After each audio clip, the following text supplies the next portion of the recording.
बीच देखिए एक और बड़ी खबर, डीओटी ने ऐप प्री इंस्टॉल करने का आदेश दिया है। कंपनीज के लिए तय की गई है 90 दिन की समय सीमा।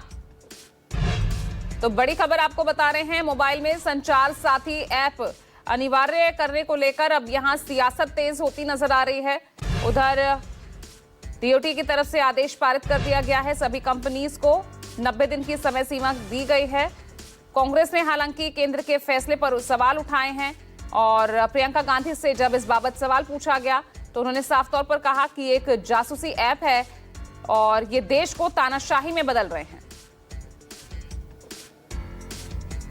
तो संचार साथी ऐप को प्री इंस्टॉल करने को लेकर सियासत यहां तेज होती नजर आ रही है। प्रियंका गांधी ने साफ तौर पर बोला ये देश को तानाशाही में बदलने जा रहे हैं और ये एक जासूसी ऐप है।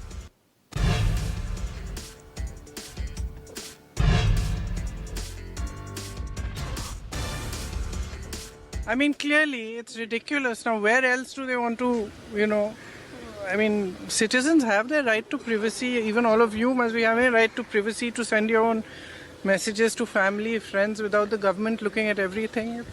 It's not just one thing. It's not just snooping on the telephones. It's overall. They are turning this country into a dictatorship in every form. You ask me every day why Parliament is not functioning. It's not functioning because they're refusing to talk about anything.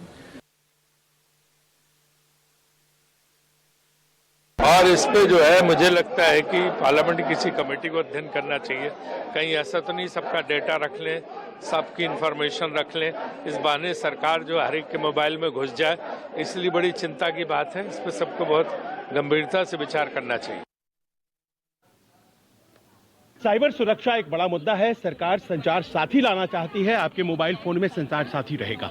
संचार साथी रहेगा, north Korea बन जाएगा देश।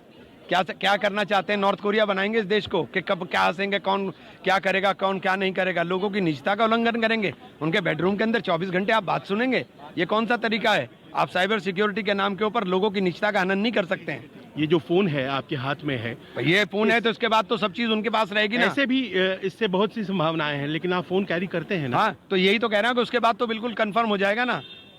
तो इसका मतलब ये है कि ये जो निजता का उल्लंघन है, इस कारण से साइबर सिक्योरिटी जैसे साइबर सिक्योरिटी के लिए विकसित देशों के पास भी तो तकनीक है। आप क्यों नहीं बात देखते उस चीज को? आप साइबर सिक्योरिटी के नाम के ऊपर लोगों के साथ खिलवाड़ नहीं कर सकते, उनकी निजता के साथ।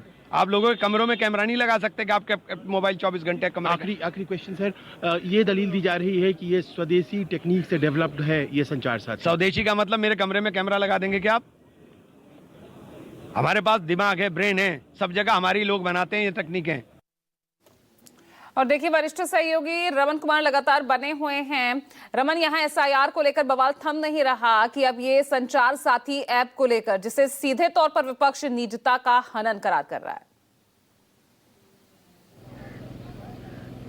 बिल्कुल, जिस तरीके से कल ही संगठन महासचिव केसी वेणुगोपाल का इस संचार साथी ऐप के खिलाफ में बयान सामने आया, उन्होंने सोशल मीडिया पर ट्वीट करके इस फैसले का विरोध किया और आज कांग्रेस महासचिव प्रियंका गांधी ने साफ तौर पर कहा कि निजता का उल्लंघन है और जिस तरीके से ये फैसला लिया गया है वो डिक्टेटरशिप की एक मिसाल है।